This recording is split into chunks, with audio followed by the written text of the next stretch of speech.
কমিয়ে দিয়ে আল্লাহ জুলুম করবেন না, আর খারাপ আমাল করেন আপনি বা আমি, আল্লাহ গুনাহ বাড়িয়ে দিয়ে আমাদের উপরে জুলুম করবেন না। জোরে বলুন। কোরআন শরীফের ওই আয়াতের পরে ওই আয়াতের শেষেই আমার আল্লাহ ঘোষণা দিলেন, না না না না না, দুনিয়ার মানুষ তোমরা মনে রাখো, ব্যবসা প্রতিষ্ঠা করলে, চাকরি পেয়ে গেলে, ভ্যানির মালিক হলে, অর্থ সম্পদ গোছাতে পারলে সফল হওয়া যায় না। আমি আল্লাহর ভাষায় প্রকৃত সফল ব্যক্তি তো সেই মানুষটা, ফামান যুহজিহা আনিন নারি, যে মানুষটা ইন্তেকালের পর কিয়ামতের মহাময়দানে আল্লাহ তাআলা যাকে জাহান্নাম থেকে মুক্তি দেবেন, ও উদখিলাল জান্নাতা, এবং আল্লাহর দয়ার জান্নাতে যাকে প্রবেশ করিয়ে দেওয়া হবে, ফাকাদ ফাযা, মহান আল্লাহ জানিয়েছেন ওই মানুষটা হয়ে যাবে সফল। সুবহানাল্লাহ বলেন, মন খুলে। কেন ওই মানুষটা হয়ে যাবে সফল? এরপরে সুবহানাল্লাহ আমি বলতে বলি আর নাই বলি, আপনি পড়ে ফেলবেন ইনশাআল্লাহ। বলেন, যারা যারা জাহান্নাম থেকে বাঁচবে, জান্নাতে যাবার যোগ্যতা লাভ করবে, সেই লোকটা হয়ে যাবে সফল। ব্যবসায়ী সফল নয়, চাকরিজীবী সফল নয়, ভালো লেখাপড়া শিখেছে সফল নয়। সফল হতে গেলে এমন আল্লাহ পাকের ইবাদত করতে হবে, আল্লাহকে এমন ভাবে সন্তুষ্টি করতে হবে যাতে জাহান্নাম যেন আমাদের জন্য হারাম হয়, আল্লাহর দয়ার জান্নাতের যেন আমরা অধিকারী হই। তাহলে আল্লাহ আমাদেরকে সফল কাম দেবেন। জোরে বলুন।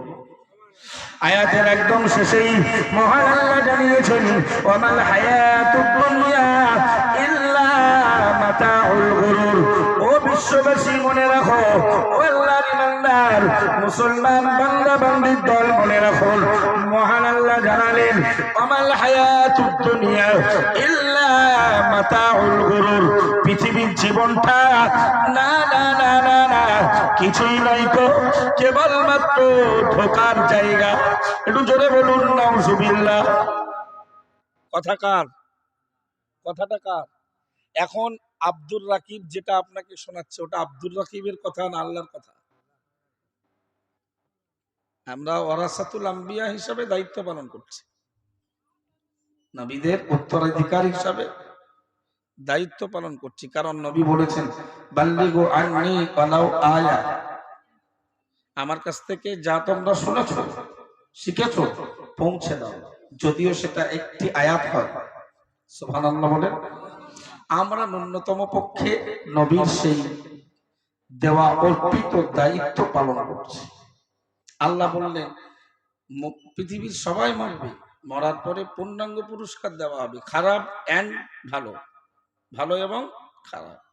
কিয়ামতের দিনে যাদেরকে জাহান্নাম থেকে মুক্তি দেওয়া হবে, জান্নাতে যাওয়ার সুযোগ দেওয়া হবে, এই লোকগুলো আল্লাহ কর্তৃক ঘোষিত তারা সফল। সুবহানাল্লাহ বলুন। আর পরেই বললেন দুনিয়ার জীবনটা শুধু ধোঁকা ধোঁকা ধোঁকা। আমরা দুনিয়াদারি করে আখিরাত থেকে ভুলে বোকামির পরিচয় দিচ্ছি, না খুব চালাক লোকের পরিচয় দিচ্ছি? বোকা লোক হচ্ছি না চালাক? বোকা। আজকের ওয়াজ শোনার পর থেকে একটু প্রকৃত চালাক হব, বলেন ইনশাআল্লাহ। তাহলে অল ইন্ডিয়া সুন্নাতুল জামাতের আলেমদের ওয়াজ শোনা সার্থক হবে। আমরা বাবারা মারা করে ঘটনা বলে আর গজল বলে সময় ব্যয় করি না। কোরআনের অন্য আয়াতে আল্লাহ তাআলা জানিয়ে দিলেন 21 পারা 3য় পৃষ্ঠা, সূরার নাম সূরাতুল আনকাবুত। আমার আল্লাহ ঘোষণা দিলেন ওমা হাযিহিল হায়াতুদ দুনিয়া ইল্লা লাহবু ওয়া লাইব। ও বান্দা মনে রাখো, পার্থিব জীবনটা, দুনিয়ার জীবনটা কিছুই নয়, কেবলমাত্র খেল তামাশা আর বিনোদনের জায়গা। ওয়া ইন্নাদ দারাল আখিরাতা, ও বান্দা মনে রাখো রাখো আখিরাতের বাসস্থান, আখিরাতের জীবনটা লাহিয়াল হায়াওয়ান, ওটি তো প্রকৃত জীবন। একটু জোরে বলুন সুবহানাল্লাহ, আর উচ্চ আওয়াজে বলুন সুবহানাল্লাহ। শুধু তাই নয় তো, কোরআন শরীফে 30 পারার সূরাতুল আ'লা বলে একটি সূরা রয়েছে, ওই সূরায় মহান আল্লাহ জানালেন বাল তুসিরুনাল হায়াতাদ দুনিয়া, ও দুনিয়ার মানব মণ্ডলী, ও ইমানদার গোষ্ঠী, ও মুসলমান সম্প্রদায়, তোমরা দুনিয়ার জীবনকে মূল্যায়ন করে ফেলেছো, দুনিয়ার জীবনকে তোমরা বড় দাম দিয়ে ফেলেছো। আমি আল্লাহ বলছি না না না না না, ওয়াল আখিরাতু খায়রু ওয়া আবকা, আখিরাতের জীবন ওটা চিরস্থায়ী এবং ওটি তো ভালোই জীবন। একটু জোরে বলুন সুবহানাল্লাহ, আর উচ্চ আওয়াজে বলুন সুবহানাল্লাহ, নারায়ে তাকবীর। দুনিয়ার জীবনটাকে মানুষ প্রাধান্য দিচ্ছে না, দেয় না? দুনিয়ার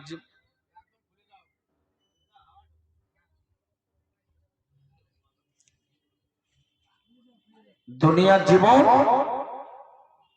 একবার আল্লাহ বললেন ধোঁকা, আর একবার বললেন খেলতামাশা, বিনোদনের জায়গা।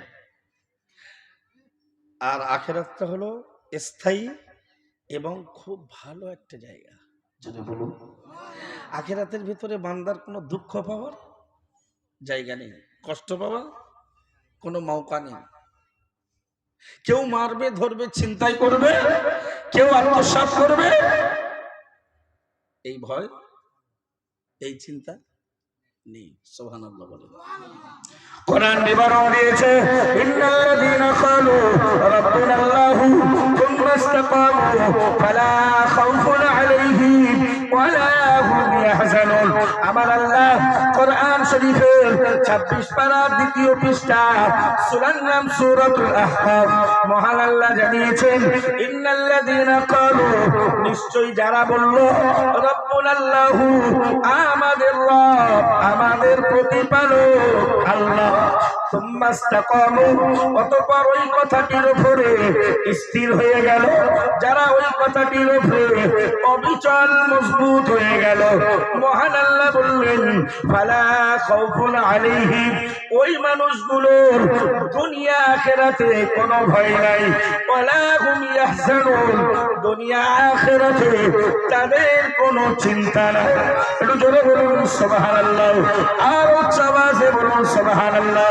পরেই মহান আল্লাহ জানিয়েছেন উলাইকা আসহাবুল জান্নাতি খালিদিনা ফিহা। ও বান্দা, শুধু তাই নয় তো, যারা বলল আমাদের রব আল্লাহ, ওই কথাটার উপরে 60 বছরের জীবনে স্থির হয়ে গেল, মহান আল্লাহ বললেন আমার ভাষায় তারা জান্নাতি। একটু জোরে বলুন সুবহানাল্লাহ। আমরা যেন জিজ্ঞেস করলাম ও রব্বুল আলামিন আল্লাহ, তোমার ওই জান্নাতের ভিসা কতদিন?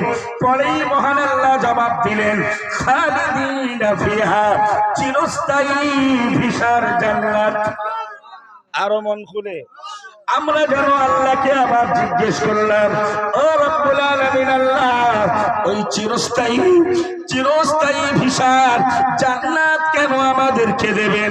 মহান আল্লাহ পরে অ্যানসার দিলেন জাযাআম বিমা কানু ইয়ামালুন, এটি তো মানব জীবনের কর্মের পুরস্কার। এবার একটু নিজের কর্মটা নিয়ে ডিসকাস করুন যে এই কর্ম কি চিরস্থায়ী ভিসার জান্নাত পাচ্ছে না ভূত হচ্ছে?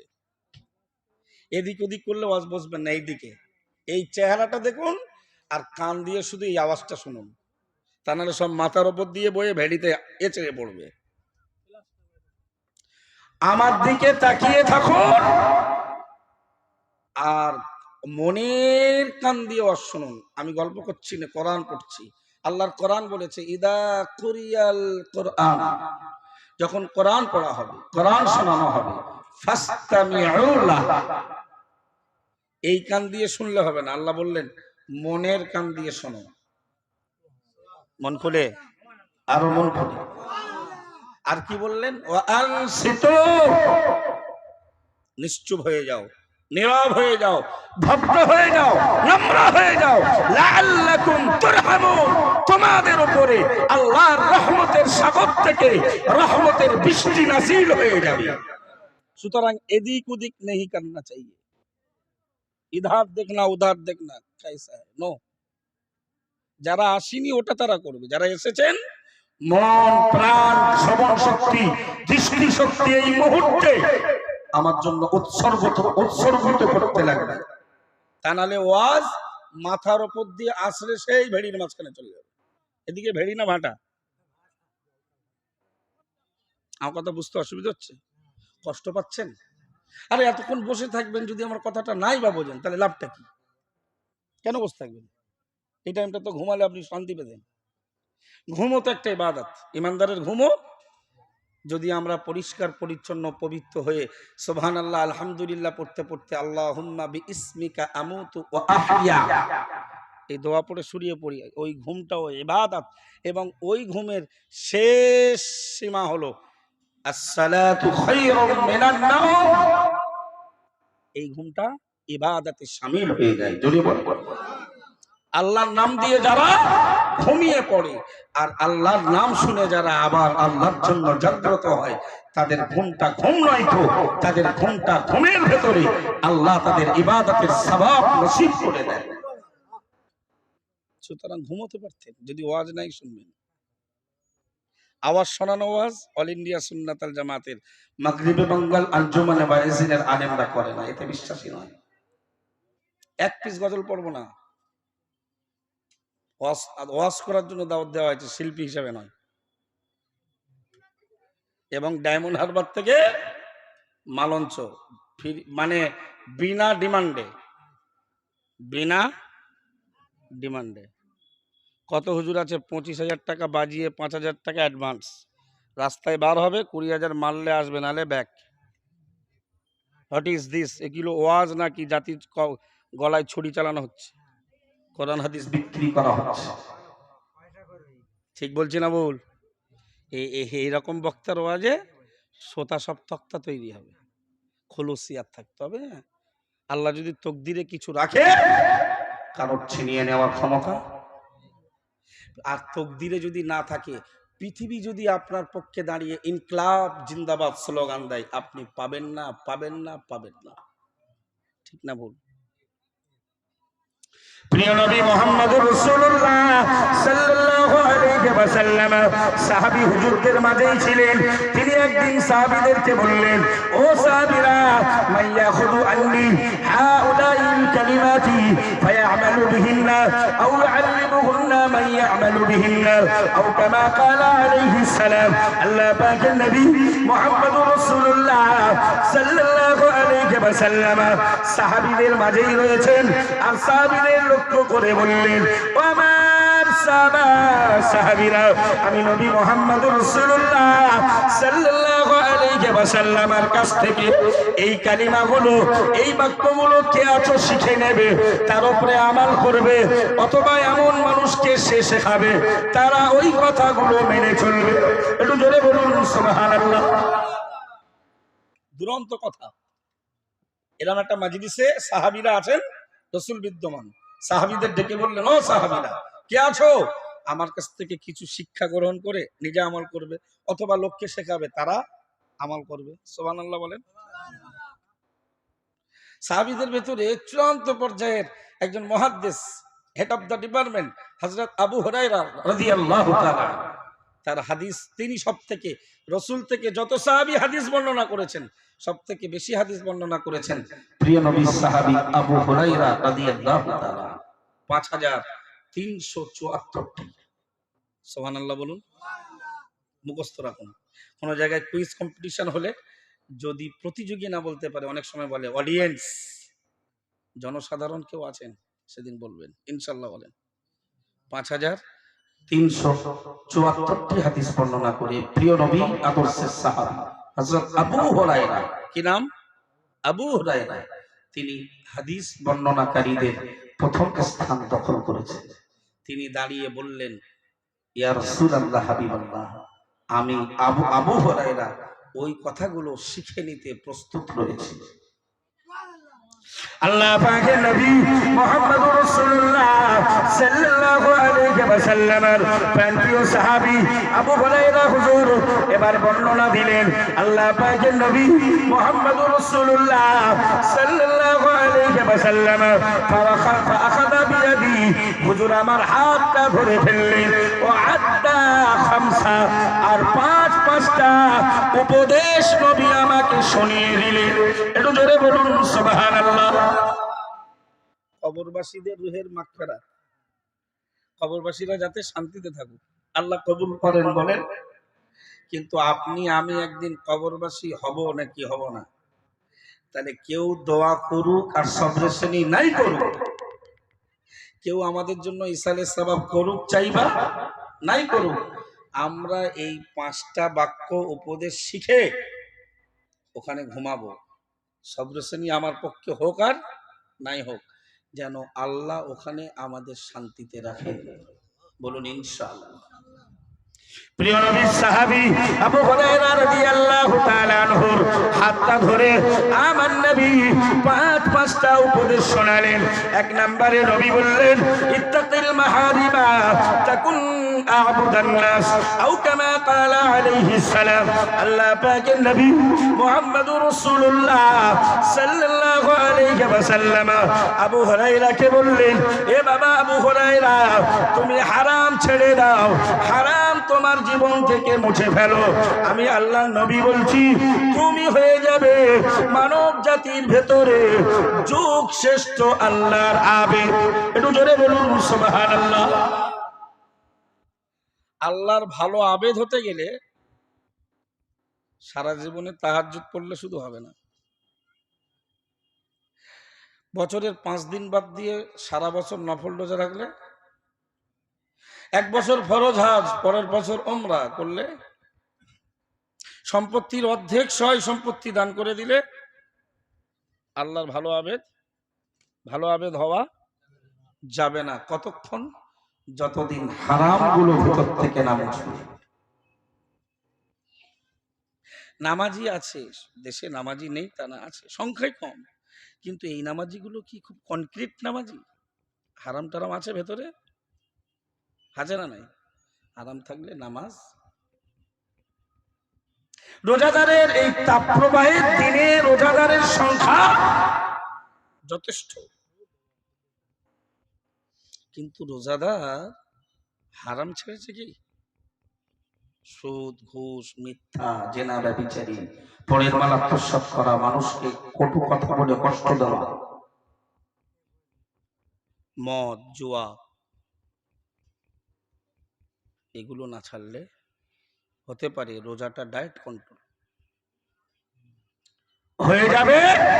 সারা দিনের রোজা রাখা ডায়েট কন্ট্রোল, শরীর ভালো রাখার জন্য না খেয়েছিলেন। এটা বুখারী শরীফের হাদিস। কথাটা অত্যন্ত দামি কথা, ছোট্ট কথা। ইত্তাকিল মাহারিম, আবু হুরায়রা, আমি রাসূল বলছি হারাম ছাড়ো, হারাম থেকে বাঁচো। তাকুন আ'বুদান নাস, তুমি মানব গোষ্ঠীর ভেতরে শ্রেষ্ঠ আবেদ হয়ে যাবে। মন খুলে বলুন। আজকের পর থেকে কবরে শোয়ার আগে পর্যন্ত হারাম ভেতরে পোষা যাবে না। কিন্তু হারাম তো ভেতরে দূরের কথা, বাড়িতে রুমে কামরায় পদে পদে হারাম। What is this? এটা কি ঈমান? এই কথাটা সত্য, মেনে নিতে হবে, ছাড়তে হবে। আল্লাহ নবী কি, আল্লাহ পাকের নবী সাহাবী আবু হুরায়রাকে নবী বললেন, বাবা হারাম ছাড়ো। কটা উপদেশ করেছিল বললাম? কটা উপদেশ করেছিল? সবাই বলেন, এই যে হাতটা দেখে বলেন। 5টা। 1 নম্বরে হারাম ছাড়ো, তবে তুমি আল্লাহর কাছে কোয়ালিটিফুল আবেদ হতে পারবে। সুবহানাল্লাহ বলেন। প্রিয় নবী মুহাম্মদুর রাসূলুল্লাহ সাল্লাল্লাহু আলাইহি ওয়াসাল্লাম সাহাবী আবু হুরায়রার হাতটা ধরে 2 নম্বরের উপদেশ শুনিয়ে দিল। আব্বা বিমা কসামাল্লাহু লাকা তাকুন আবুলান নাস আও কামা ক্বালা আলাইহিস সালাম। আল্লাহ পাকের নবী মুহাম্মদুর রাসূলুল্লাহ সাল্লাল্লাহু আলাইহি ওয়াসাল্লাম আবু হুরায়রা হুজুরকে বললেন, হে বাবা আবু হুরায়রা, আল্লাহ তোমার তকদিরে যা জুটিয়েছে ওতেই তুমি সন্তুষ্ট হয়ে যাও। তবেই তো তুমি আল্লাহর কাছে শ্রেষ্ঠ ধনী রূপে বিবেচিত হয়ে যাবে। এটাকে নবী বলেননি যে যার কোটি কোটি টাকা আছে সে ধনী। নবী বললেন যার তকদিরে, যার কপালে, যার নসিবে আল্লাহ যে ঘর, যে খাবার, যে পোশাক, যে স্ত্রী, যে ছেলে মেয়ে, যে ব্যবসা, যে কাজ, যে কষ্ট, যে মেহনত, যে পরিশ্রম, যে দুঃখ, যে বেদনা, যে দুর্দশা, যে অভাব রেখেছে, এতেই সন্তুষ্ট হয়ে গেলে সেই লোকটা হয়ে যাবে আল্লাহর কাছে শ্রেষ্ঠ ধনী। মন খুলে বলুন, ওয়াজ মাঠে মারা যাচ্ছে না তো? ভেতরটা কি ভেতরটা সার্ভিস হচ্ছে? সার্ভিস এ ওয়াজ দিয়ে ভেতরটা সার্ভিস করতে হবে। রোডে চলে চলে গাড়ি আর দেখার হাল নেই, সুতরাং ফেলো সার্ভিস খানায়। মোটরের পানির এত স্পিড, সব নোংরা কেটে বাদ যাচ্ছে। এই মালের স্রোত এরম ঢোকান ভেতরে দিয়ে সার্ভিস করেন, তবে আত্মাটা পরিশুদ্ধ হবে। আল্লাহ কোরআনে বললেন কাদ আফলাহা মান তাযাক্কা, যারা তাসকিয়াতুন নাফস আত্মশুদ্ধিকরণ করলো ওই লোকগুলো আল্লাহর ভাষায় সফল কাম হয়ে গেল। আর একটু মন খুলে, আল্লাহ পাকের একজন আল্লাহর ওলি মাহবুব বান্দা নাম হযরত লুকমান হাকিম আলাইহিস সালাম। লোকটা দেখতে খুব কালো, কুৎসিত দেখতে, গায়ের রং অত্যন্ত কালো এবং তিনি লম্বা লাইকো, পেটে খপরাকৃত মানুষ। ওই মানুষটা না না না না না অর্থ সম্পদ ছিল না। একজন মনিবের আন্ডারে তিনি দাসের কাজ করতেন, গোলামতি করতেন। একদিন তার মনিব লুকমান হাকিম আলাইহিস সালাম অত্যন্ত বিচক্ষণ ব্যক্তি, একজন পণ্ডিত দার্শনিক মানুষ। তার মনিব তার বাদশা বলেছিল, এ বাবা লুকমান, একটা ছাগল জবেহ করো আর ওই ছাগলের দেহ থেকে দুটো মূল্যবান বস্তু আমার কাছে তুমি হাজির করো। আল্লাহর ওলি, আল্লাহর মাহবুব বান্দা লুকমান হাকিম আলাইহিস সালাম মনিবের নির্দেশ মতো একটি ছাগল জবেহ করার পর ওই ছাগলের দেহ থেকে ছাগলের দিল আর জিহ্বা একটা প্লেটে করে হাজির করে দিলেন। একটু জোরে বলুন সুবহানাল্লাহ। ছাগলের দেহ থেকে এই জিহ্বা আর দিল প্লেটে করে দিলেন, কারণ মনিব বলেছে ওই দেহের সব থেকে ভালো দুটো অঙ্গ আমার কাছে নিয়ে এসো। কি কি দিয়েছে? দিল আর জিহ্বা। এভাবে আর ট্রান্সফার করে এখানে, এ ট্রান্সফার করে দিস ইজ দ্য গুদাম। সবকিছুর পরিকল্পনা এটাই করে। কিছুদিন পর আবার তার মনিব, লোকমান হাকিম তো সাধারণ লোক নয়, নাম লোকমান, কিন্তু হাকিম তো তার গুণবাচক নাম। হাকিম শব্দের অর্থ হলো বিচক্ষণ ব্যক্তি, খুব মহাপণ্ডিত ব্যক্তি।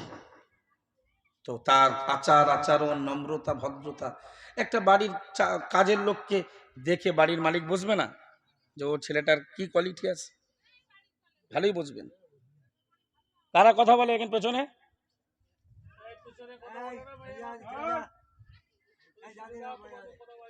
এক তো মেয়ে সন্তান, তাও এমন কথা বলতেছে সবাই শুনতে পাবে, মানে বুঝেও বোঝে না। আল্লাহু আকবার।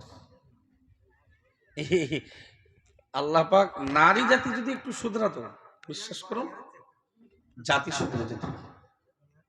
কারণ একটা ভালো নেতার আশা করছি আমরা। রাস্তায় নেমেছি রমজান মাসে, ভালো নেতা রাস্তায় নেমে আন্দোলন করলে পাওয়া যায় না, ভালো মা তৈরি করতে হবে। একজন ভালো পিতা পেতে গেলে, একজন ভালো সন্তান পেতে হলে, একজন ভালো শিক্ষক পেতে হলে, একজন সৎ আমানতদার ব্যবসায়ী পেতে হলে দরকার তো আগে একটা ভালো গাছ। অল ইন্ডিয়া সুন্নাত জামাত এই নেশায় 16টা মায়ের কারখানা অলরেডি করে ফেলেছে, আলহামদুলিল্লাহ।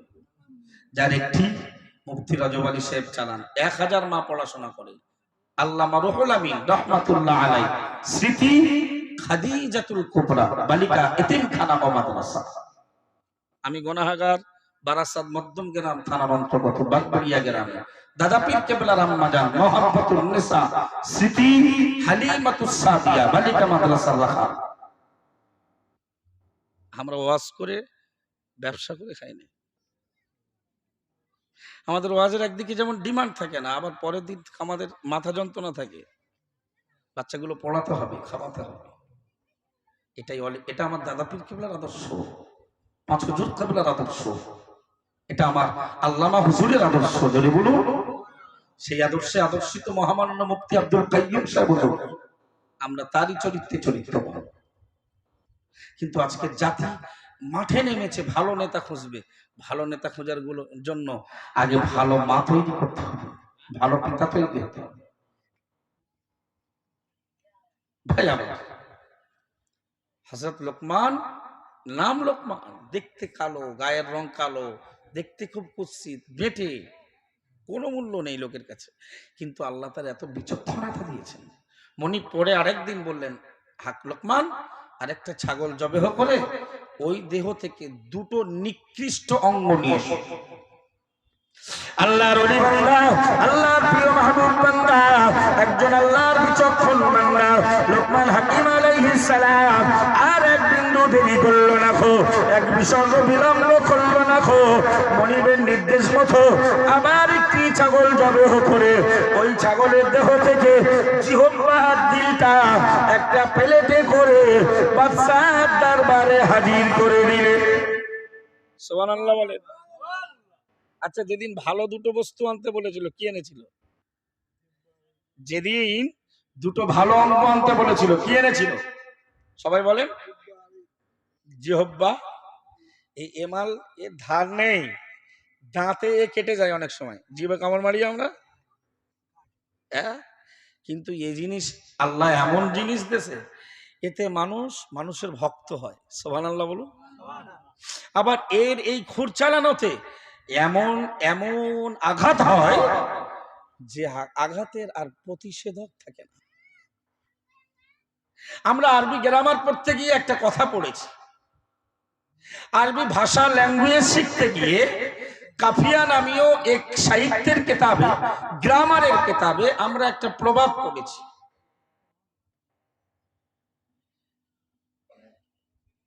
যে তলোয়ার দিয়ে যে আঘাত করা হয় তার প্রতিষেধক থাকলেও জবান দিয়ে যদি আঘাত করা হয় তার কোনো প্রতিষেধক থাকে না। এই জন্য লোকমান যেদিন দুটো ভালো বস্তু আনতে বলেছে ছাগলের দেহে, সেদিনও জিহ্বা আর দিল, আবার যেদিন বললেন দুটো নিকৃষ্ট মূল্যহীন দুটো অঙ্গ নিয়ে এসো, সেদিনও লোকমান হাকিম এক স্বচ্ছ প্লেটে দিল আর জিহ্বা নিয়ে হাজির হলেন। আল্লাহর ওলি বান্দা লোকমান হাকিম আলাইহিস সালামের মুনিব, তিনি আর দেরি না করে বললেন, হে লোকমান হাকিম, আমি তোমাকে যেদিন দুটো উৎকৃষ্ট বস্তু নিয়ে আসতে বললাম সেদিনও জমা দিয়েছিলে, সেদিনও তুমি এখানে হাজির করেছিলে দিল আর জিহ্বা। আজ আবার আমি তোমাকে ওই ছাগলের দেহ থেকে দুটো নিকৃষ্ট বস্তু নিয়ে আসতে বললাম, আজকেও তুমি জিহ্বা আর দিল জড়ো করলে। একটু দয়া করে বলুন তার রহস্যটা কি? আল্লাহর ওলি বান্দা একজন যোগ্য পণ্ডিত মানুষ আর দেরি না করে মনিবকে জবাব দিয়ে বললেন, হে আমার মনিব, মনে রাখুন, যার দিল ভালো জিহ্বা ভালো ওই লোকটা প্রকৃত ভালো। একটু জোরে বলুন সুবহানাল্লাহ। হে আমার মনিব মালিক, মনে রাখুন, যার জিহ্বা খারাপ, যার কথা খারাপ, যার অন্তর খারাপ, যার দিল খারাপ, ওই লোকের বাইরে যত ভালো হোক, চাকচিক্যময় দেহ, চাকচিক্যময় পোশাক, ব্যবসা বাণিজ্য, টাকা পয়সা যাই হোক না কেন, আল্লাহর দরবারে ওই লোকটা প্রকৃত খারাপ। নাউজুবিল্লাহ। রহস্য বোঝা গেছে? সুতরাং এইটা চালানোর আগে ভাবুন, 7 বার, 2 বার, 4 বার, 5 বার ভাবুন। কারণ গ্রাম